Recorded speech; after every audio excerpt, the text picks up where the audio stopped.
Shalom, shalom juga buat saudara-saudara kita yang menyaksikan dari rumah melalui online. Pertama-tama saya berterima kasih kepada Tuhan karena saya diberi kesempatan di tempat ini melalui gembala sidang, wakil gembala dan pembantu-pembantu gembala, demikian juga pastoral dan para diaken yang setahu saya ini semua adalah senior-senior saya. Tapi saya tidak melihat ada di depan, mereka mendampingi istri ada di belakang. Terima kasih untuk kesempatan buat saya. Baiklah Bapak Ibu Saudara sekalian, malam hari ini kita akan berbicara mengenai pesan Tuhan Yesus sebelum pada waktu dia naik ke surga. Kalau beberapa hari yang lalu, puji Tuhan, hari Kamis tanggal 13 lewat ibadah online, gereja kita sudah merayakan hari kenaikan Tuhan Yesus Kristus ke surga. Hari itu kita masih dalam suasana, dan hari ini kita masih dalam suasana memperingati kenaikan Yesus Kristus. Kalau kita melihat tema yang disampaikan itu adalah dia pergi untuk kembali. Dia pergi tapi dia memberikan pesan apa? Nah, ini yang akan kita pelajari pada malam hari ini. Firman Tuhan terambil dari, mari kita lihat. Firman Tuhan terambil dari Kisah Para Rasul 1 ayat 6 sampai 11, sehingga saya memberikan judul pesan-pesan kenaikan Yesus Kristus ke surga. Pesan-pesan kenaikan Yesus Kristus ke surga. Sebelumnya saya mau sampaikan, kalau biasanya, mohon maaf, kalau ada orang yang sudah hampir pergi atau sudah mau pergi, dia memberikan pesan kepada kita. Apa saja itu? Saya pikir atau orang tua atau apa, dia meninggalkan pesan. Nah, ini Yesus waktu dia meninggalkan dunia, dia memberikan pesan apa? Kita belajar dari kebenaran firman Tuhan pada malam hari ini. Mari kita sama-sama membuka Alkitab. Diambil dari Kisah Para Rasul 1 ayat 6 sampai 11 yang berbunyi demikian. Maka bertanyalah mereka yang berkumpul di situ, Tuhan, maukah Engkau pada masa ini memulihkan kerajaan bagi Israel? Jawabnya, Engkau tidak perlu mengetahui masa dan waktu yang ditetapkan Bapa sendiri menurut kuasanya. Tetapi kamu akan menerima kuasa kalau Roh Kudus turun ke atas kamu, dan kamu akan menjadi saksiku di Yerusalem, di seluruh Yudea dan Samaria dan sampai ke ujung bumi. Ayat yang ke-9, sesudah ia mengatakan demikian, terangkatlah ia disaksikan oleh mereka, dan awan-awan menutupinya dan dari pandangan mereka. Ketika mereka sedang menatap ke langit, waktu ia naik itu, tiba-tiba berdiri dua orang yang berpakaian putih dekat mereka, dan berkata kepada mereka, hai orang-orang Galilea, mengapakah kamu berdiri melihat ke langit? Yesus ini yang terangkat ke surga meninggalkan kamu, akan datang kembali dengan cara yang sama seperti kamu melihat dia naik ke surga. Dalam teks firman Tuhan ini, setidaknya kita mendapat ada 4 pesan yang penting yang kita bisa pelajari dari peristiwa kenaikan Tuhan Yesus ke surga. Nah, mari kita lihat pesan-pesan apa itu. Pesan yang pertama, jangan fokus pada dunia ini. Kalau kita melihat Kisah Para Rasul 6, Kisah Para Rasul 1 ayat 6 sampai 7, dari pembacaan yang kita sudah lihat di ayat yang tadi, dikatakan para murid bertanya kepada Tuhan Yesus, Tuhan, maukah Engkau pada masa ini memulihkan kerajaan bagi Israel? Jadi ketika mereka bertemu dengan Tuhan Yesus, mereka tahu apa yang menjadi rencana Tuhan. Mereka tidak mengerti apa yang menjadi rencana Tuhan. Sedangkan di hati para murid-murid, ada kerinduan tersendiri, ada harapan. Apakah harapan mereka itu? Sebagaimana dikatakan dalam ayat yang ke-6 tadi, mereka berharap bahwa Tuhan Yesus mau memulihkan kerajaan Israel. Seperti pada zaman Daud, pada zaman Salomo. Karena pada masa itu kita tahu, kalau kita baca dalam Alkitab, bahwa bangsa Israel itu sedang dalam penjajahan dari bangsa Romawi. Jadi harapan mereka, harapan murid-murid ini ketika berjumpa dengan Tuhan Yesus, mereka meminta agar Tuhan Yesus pulihkan kembali kerajaan Israel. Nah, Bapak Ibu Saudara yang dikasihi Tuhan, hal serupa juga yang sedang kita alami di masa-masa sekarang ini. Kita umat Tuhan bergumul, kita berdoa untuk pemulihan dari berbagai masalah yang sedang kita hadapi pada saat ini. Apakah Tuhan tidak mendengar doa kita? Masalah yang sedang kita hadapi ini, apakah masalah politik, sakit penyakit? Tentu kita bertanya-tanya, Apakah Tuhan tidak mendengar doa kita? Apakah Tuhan tidak mau mengasihi keadaan bangsa kita? Tetapi kalau kita mengingat akan firman Tuhan hari ini, jangan-jangan kita salah fokus. Jadi kita tidak terfokus. Mungkin fokus kita keliru, kita terlalu fokus pada dunia. Mari kita lihat ayat selanjutnya di ayat yang ke-7. Yesus menjawab permintaan para muridnya, demikian jawabnya. Di ayat yang ke-7 dia menjawab jawabnya, engkau tidak perlu mengetahui masa dan waktu yang ditetapkan Bapa sendiri menurut kuasanya. Yesus jawab demikian, engkau tidak perlu mengetahui. Bapak Ibu Saudara yang dikasihi Tuhan, di sini kita melihat bahwa Tuhan Yesus ingin merubah fokus murid-muridnya. Tuhan Yesus katakan semua ini bukan urusan kamu. Dia mau merubah fokus pikiran dari murid-muridnya. Ini bukan urusan kamu. Pemulihan itu adalah urusan Bapa. Demikian juga dengan kita sekarang ini. Semua yang terjadi di muka bumi tidak terlepas dari rencana Tuhan. Semua ada dalam kehendak Tuhan. Jadi kehidupan kita ada di dalam rencana Tuhan. Percayalah, Bapa sudah mendengar doa-doamu. Bapa sudah mendengar teriakanmu. Bapa sudah mendengar keluh kesahmu. Karena Bapa yang punya rencana dalam segala sesuatu. Amin. Pasti. Bapak Ibu Saudara yang dikasihi Tuhan, bukankah sebagai manusia kita selalu ingin hidup lebih sukses? Kadang-kadang kita mau hidup duniawi. Dan untuk itu memang kita berusaha menaruh perhatian atau fokus kita pada pekerjaan, pada keluarga kita, pada pelayanan kita. Itu semua tidak salah. Namun ingat baik-baik. Sebagai orang percaya yang sudah ditebus dengan darah Yesus, fokus utama kita bukan sekedar pada kesuksesan hidup kita. Bukan pada pujian dan penghormatan. Bukan mencari ketenaran. Dan juga bukan menumpuk harta kekayaan. Ingat, bukan itu fokus kita. Jawabannya mari kita lihat pada yang kedua. Pada hal yang kedua dari peristiwa kenaikan Yesus Kristus. Pesan yang kedua adalah fokuslah untuk menjadi saksi Kristus. Dalam hal ini saudara-saudara, kita dapat melihat di dalam Kisah Para Rasul ayat 1, Kisah Para Rasul 1 ayat yang ke-8 berbunyi demikian. Tetapi kamu akan menerima kuasa dalam Roh Kudus. Tetapi kamu akan menerima kuasa kalau Roh Kudus turun ke atas kamu, dan kamu akan menjadi saksiku di Yerusalem, di seluruh Yudea dan Samaria dan sampai ke ujung bumi. Sebagai murid Kristus, sebagai orang yang telah ditebus dari dosa, dibeli dengan darah yang mahal, yaitu darah Kristus sendiri. Dan sekarang kita semua telah menjadi milik Kristus. Amin. Maka fokus utama kita adalah kepada Kristus, Sang Penguasa tunggal hidup kita. Bukan pada dunia. Bapak Ibu Saudara yang dikasihi Tuhan, sekarang ini saudara dan saya hidup ini untuk siapa? Saya sungguh percaya sudah seharusnya kita hidup untuk Kristus. Kita sudah menjadi miliknya, milik kesayangannya. Sekali lagi saya mau katakan bahwa status saudara dan saya sudah menjadi milik Kristus sepenuhnya. Dan apa yang menjadi pesan-pesan terakhir Yesus Kristus sebelum terangkat ke surga?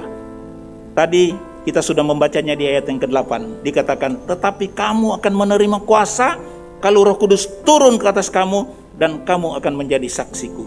Oleh karena itu Bapak Ibu Saudara yang dikasihi Tuhan, hidup kita ini harus benar-benar berpusat kepada Kristus. Memberi perhatian penuh kepada perintah-perintahnya, agar supaya kita layak menerima kuasa yang dijanjikan Tuhan Yesus Kristus. Jadi pesan ini atau amanat penting dari Yesus Kristus kepada semua orang adalah agar kita fokus untuk menjadi saksi Kristus. Amin. Dengan apa kita menjadi saksi Kristus? Pertanyaannya demikian. Dengan apa kita menjadi Kristus? Dan bagaimana caranya kita menjadi saksi Kristus? Kebanyakan kita bertanya-tanya, bagaimana caranya saya menjadi saksi Kristus? Bapak Ibu Saudara yang dikasihi Tuhan,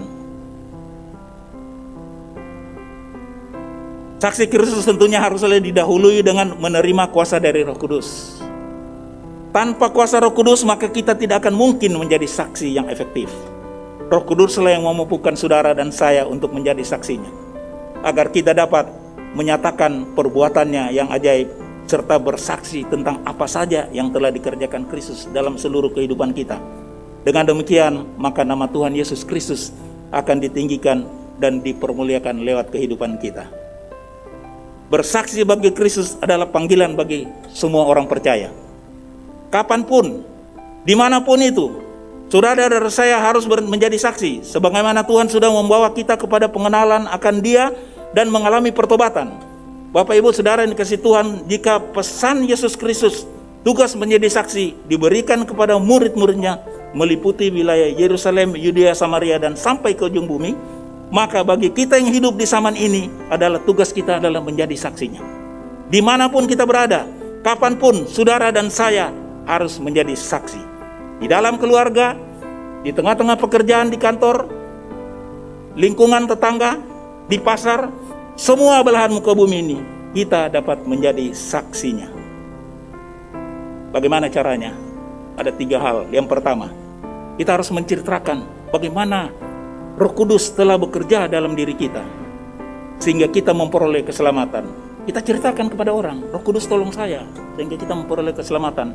Itu yang pertama kalau kita bersaksi. Berita tentang keselamatan yang telah kita terima dari Yesus Kristus adalah hal yang layak dan sangat penting untuk kita saksikan. Kita harus bersaksi kepada semua orang yang kita jumpai, khususnya mereka yang belum mengenal dan belum menerima keselamatan itu. Tujuannya ialah agar banyak orang yang percaya kepada Yesus Kristus dan menerima keselamatannya.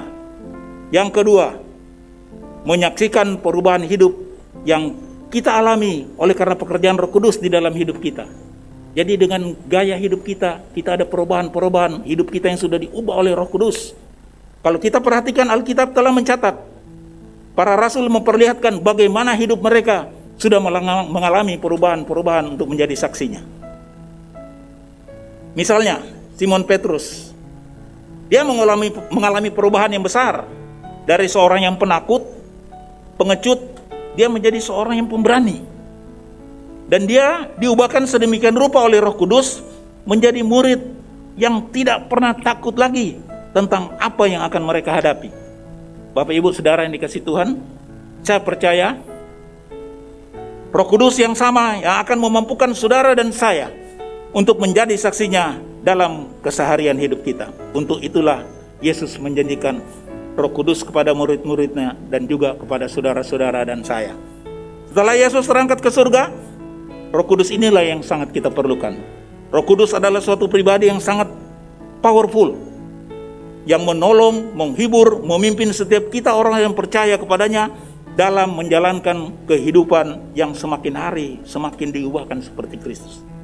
Saya percaya kita semua dapat mengalami Kristus karena Yesus adalah yang mengatakannya, kamu akan menerima kuasa kalau Roh Kudus turun ke atas kamu dan kamu akan menjadi saksiku. Haleluya. Yang ketiga, Roh Kudus memampukan saudara dan saya untuk dapat belajar firman Tuhan. Kita masih banyak belajar firman Tuhan. Program dari gereja kami, gereja GSJ adalah membaca firman Tuhan. Setiap hari kami dan Pak Gembala di sini sering memberikan report, saya sudah baca sampai ke sini. Itu suatu hal yang baik sekali, saudara. Kalau kita ada rasa haus dan lapar sehingga kita memperoleh hikmat pengetahuan dari surga, sekaligus mengubah kehidupan kita menjadi orang-orang percaya yang berani mengambil kesempatan untuk mengajarkan kembali firman Tuhan kepada orang lain yang belum mengenal Tuhan. Karena ketika kita mengajarkan firman Tuhan, ini kan akan menjadi salah satu sarana yang efektif untuk saudara dan saya menjadi saksinya. Kesaksian bukan sekedar menceritakannya, melainkan bagaimana orang lain dapat melihat Kristus, bagaimana orang lain mengalami Kristus melalui teladan kehidupan kita. Kiranya hidup kita ini boleh menjadi berkat bagi banyak orang lain.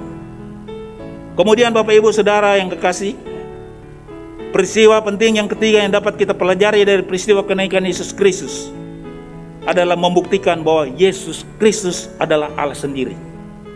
Dalam Kisah Para Rasul 1, di ayat yang ke-9 dikatakan, sesudah mengatakan demikian, terangkatlah ia, disaksikan oleh mereka, dan awan menutupinya dari pandangan mereka. Peristiwa ini sungguh membuktikan bahwa Yesus adalah Allah sendiri. Kita tahu bahwa manusia itu terikat dengan hukum yang ada, yaitu hukum alam.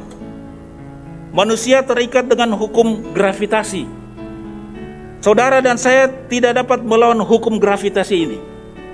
Semua yang dilemparkan ke atas pasti akan jatuh juga. Itulah hukum gravitasi ya. Betapa tingginya saudara dilemparkan suatu benda ke atas, pasti tetap akan kembali jatuh ke bumi. Karena apa? Karena manusia terikat dengan hukum alam ini, yaitu hukum gravitasi. Bapak Ibu Saudara yang dikasihi Tuhan, Alkitab menceritakan bahwa Yesus tidak dikuasai oleh hukum alam. Yesus tidak dikuasai oleh hukum gravitasi. Dia sungguh-sungguh terangkat ke surga semua. Dan Alkitab menceritakan dengan jelas peristiwa yang luar biasa ini. Dialah yang menciptakan dunia ini. Oleh karena itu, dia berkuasa atas dunia ini, atas alam semesta. Dari peristiwa ini, Alkitab sudah membuktikan bahwa dia bukan berasal dari dunia ini. Yesus berasal dari surga. Yesus yang menciptakan dunia ini. Karena Yesus Kristus adalah Allah sendiri. Dan hari ini saudara-saudaraku, saya mau katakan bahwa kenaikan Yesus Kristus ke surga membuktikan bahwa dia adalah Allah sendiri. Dalam Yohanes 3 ayat 13 berkata, tidak ada seorang pun yang telah naik ke surga selain daripada dia yang telah turun dari surga, yaitu anak manusia. Bapak, Ibu, Saudara yang dikasihi Tuhan, pertanyaannya adalah mengapa Yesus naik ke surga? Jawabannya sebetulnya simpel aja. Yesus naik ke surga karena memang dia berasal dari surga. Dia adalah man of heaven, manusia surga. Dia adalah manusia surga yang turun ke dunia untuk misi penyelamatan. Karena itu, setelah misi penyelamatan selesai, maka man of heaven ini itu kembali ke surga. Dia kembali lagi ke surga. Beri kemuliaan buat Tuhan kita. Karena dia sudah kembali ke surga. Yang menarik, di dalam Filipi 3 ayat 20, Rasul Paulus mengatakan, karena kewargaan negara kita adalah di dalam surga, dan dari situ juga kita menantikan Tuhan Yesus Kristus sebagai juru selamat. Ingat, jadi kita juga adalah warga kerajaan surga. Dari ayat ini kita melihat ternyata yang disebut sebagai man of heaven itu bukan hanya Yesus saja. Tetapi dikatakan bahwa kita juga sebagai orang yang sudah percaya Yesus juga memiliki kewargaan negara yang sama. Jadi kita sama juga, satu saat kita akan bertemu dia di sana. Kalau begitu Yesus dan orang percaya adalah sama-sama man of heaven, manusia surga. Karena di sanalah tempat kita sebenarnya. Jadi kenaikan Yesus Kristus ke surga adalah sebagai yang sulung, karena satu waktu kelak kita juga akan naik ke surga, berjumpa dengannya di awan-awan permai untuk menjalani kehidupan yang kekal selama-lamanya. Kita akan berjumpa dengan dia di surga, asal kita betul-betul orang yang percaya. Bapak-bapak, ibu-ibu, saudara yang kasih Tuhan, kita akan masuk pada pesan yang keempat. Pada waktu Yesus naik ke surga, ya adalah Yesus Kristus akan datang kembali. Setelah dia naik ke surga, dia akan datang kembali. Malaikat-malaikat berjanji bahwa Yesus akan datang kembali. Kisah para Rasul 1 ayat 10 dan 11 dikatakan bahwa ketika mereka sedang menatap ke langit, waktu ia naik itu, tiba-tiba berdiri dua orang yang berpakaian putih dekat mereka dan berkata kepada mereka, hai orang-orang Galilea, mengapakah kamu berdiri melihat ke langit? Yesus ini yang terangkat ke surga meninggalkan kamu akan datang kembali dengan cara yang sama seperti kami melihat dia naik ke surga. Demikian juga Yesus berjanji kepada pengikut-pengikutnya bahwa ia akan datang kembali. Dikatakan dalam Yohanes 14 ayat 1-3, janganlah gelisah hatimu, percayalah kepada Allah, percayalah juga kepadaku. Di rumah Bapakku banyak tempat tinggal. Jika tidak demikian, tentu aku mengatakannya kepadamu, sebab aku pergi ke situ untuk menyediakan tempat bagimu.